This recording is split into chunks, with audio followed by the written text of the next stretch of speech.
Everyone knows at least one girl who can eat like 2 double cheeseburgers for lunch and still looks like a supermodel without even working out. I always wondered, how are they doing that? What secret habits do they have we don't know about? I know what you're thinking. Girl, it's just her genetics. She probably has a fast metabolism. And you're right, she probably has. But what if I told you that there are 6 simple ways you could trick your own metabolism into acting just like hers? I made it my mission to find out how people like her can eat anything they want and still lose weight. Now, did all of the things I found bring results? Absolutely not. But that's why I'm here, so you don't waste your time and just get straight to what actually works. But first, let's talk a little bit about the science behind all this so you can actually understand what your body is doing.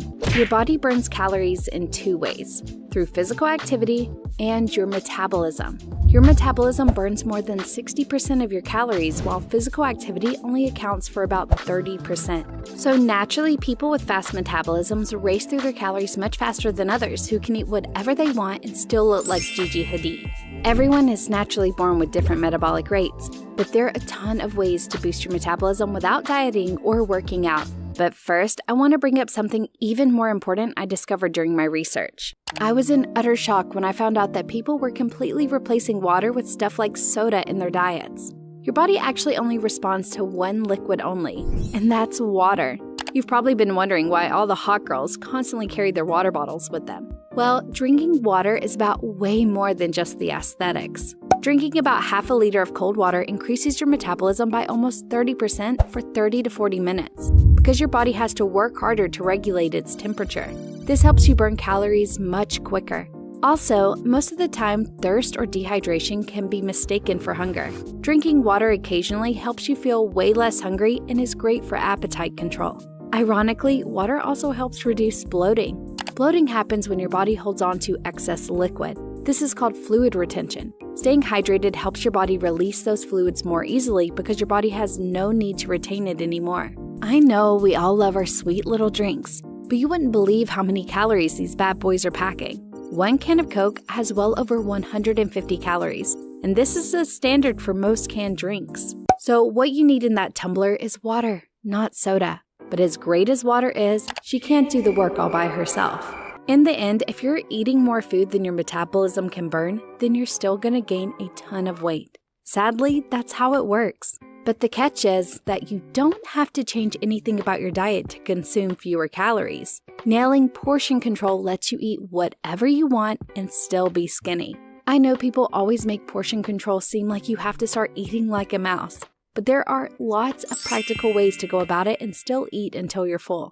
Let me introduce you to the PCF rule. It goes, more protein, less carbs, the least fats. But it's not about switching to a high-protein diet. You just have to apply this rule to the food you already like. Proteins contain way less calories and help you feel full faster. So when you're eating, try to get more protein, less carbs, and the smallest amount of fatty food. P, then C, then F. So for your Chipotle order, you could add less rice and more beans. For your fast food, get more wings and less fries, or even give flat dough pizza a try. This simple formula helps you eat anything you want and still consume less calories. Here's a simple guide to help you know what class of food most meals fall under. You can also eat smaller amounts of heavy foods like desserts, chips, fast food, and other calorie-dense meals. Get a small slice of cake for dessert. Keep fast food orders to once a week, or maybe eat half rather than a full bag of chips in one sitting. Here are some calorie-dense foods so you can get a feeling for it. When your diet consists of healthy, homemade meals more than unhealthy, greasy food, you'll automatically consume fewer calories without the pressure of a tedious diet. But relax, you don't have to follow a strict or unrealistic calorie limit. Keeping your intake anywhere between 2,500 to 3,000 calories works just fine for maintaining a healthy figure. I know portion control may seem difficult because it's kind of hard to eat less, but I found a simple trick that helps to consume way less food without even trying. There is absolutely no reason to race through your meals. It's actually bad for you. It just ends up making you bloated and can mess with your stomach and the signals it sends to your brain when you're full, which ends up making you eat much more than you normally would have. By eating slower, you kind of trick your brain into thinking you're full before you can even overeat. It takes about 20 minutes for your stomach to send the "I'm full" signal. So if you rush, you'll probably eat a lot more than you need. And because eating slower helps improve digestion, it indirectly boosts your metabolism too. And to be honest, food tastes way better when you're not eating at about 100 scoops per minute. You can implement little practices like putting your fork down between bites or putting your phone away while you eat so you can take your time with your meal. Little habits like this might seem insignificant, but they add up and end up making a huge difference. Eating slower helps you feel full with less food. But what about the time between meals? If you're constantly snacking or eating out of boredom, your body never gets a break to fully digest and reset, and you're going to start gaining weight again pretty quickly. Keeping gaps between your meals gives your body time to break down the food you've already had. Your body uses hormones for all kinds of things, including hunger and feeling full. Ghrelin is the hormone that makes you hungry, and leptin tells you when you're full. They work like a team. When one goes up, the other goes down. But when you're constantly eating, even when you're not really hungry, it kind of messes with how your body releases these signals.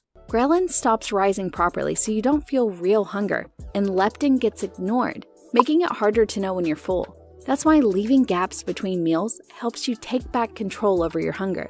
If sticking to those gaps sounds tough to you, start by cutting off all meals by 8 to 10 p.m. This is a great way to do an intermittent fast without even noticing, because you instantly get a 12-hour intermittent fasting window between 9 p.m. and breakfast the next morning. I know those midnight snacks can be tempting, but if you truly want to maintain a healthy weight without a strict diet, you need to put the Cheetos down late at night and get some sleep. While you're having sweet dreams, your body is doing a lot of work to keep you alive. That's why you burn about 40 to 80 calories per hour while sleeping. Poor sleep heightens ghrelin levels, the hunger hormone we talked about earlier, making you feel hungry all day long. Sleeping badly also makes your brain extremely tired, which makes you crave sugary and high-calorie meals even more because your body is in need of way more energy than usual. Try to get at least 7 to 8 hours of sleep every night, and if you can, try to sneak in a nap during the day. But as simple as it sounds, maintaining your body weight is not just about taking a nap. Working out may be a great way to build your dream body, but definitely not the only way to keep a healthy weight. For all my lazy girls, here's a list of fun cardio options that actually don't feel like work. But I know, sometimes we're too lazy for even that, which is why I'm not gonna gatekeep this super simple hack I found during my research. Sucking in your belly.